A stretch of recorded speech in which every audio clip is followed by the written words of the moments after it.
What effect did the Civil War have on Hampton, Virginia? In 1861, shortly after the Civil War began, Fort Monroe fell into Union control under the command of General Benjamin Butler. Just after this Union victory, General Butler declared a safe haven for slaves at Fort Monroe. Due to the sheer volume of refugees as time passed, General Butler was forced to create what was called the Grand Contraband Camp in the city. Unfortunately, Confederate forces burned the city of Hampton to the ground so as not to allow the buildings to be used by the Union Army for any purpose. Due to this burning, rudimentary housing had to be built for the newly freed people, which would come to be called Slabtown. This video was shot at the corner of LaSalle Avenue and Settlers Landing Road, where the site of the Slabtown photograph is thought to have been taken. It became quickly apparent to the general that some sort of educational system needed to be created for the illiterate masses that were now his responsibility.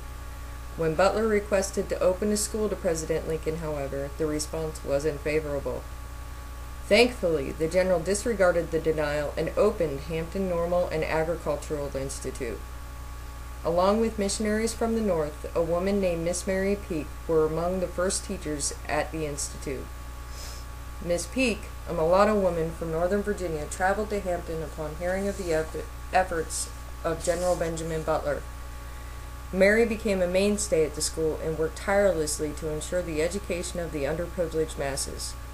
In January 1863, Miss Peake read the Emancipation Proclamation under what is now referred to as the Emancipation Oak, located on the campus of Hampton Normal and Agricultural Institute.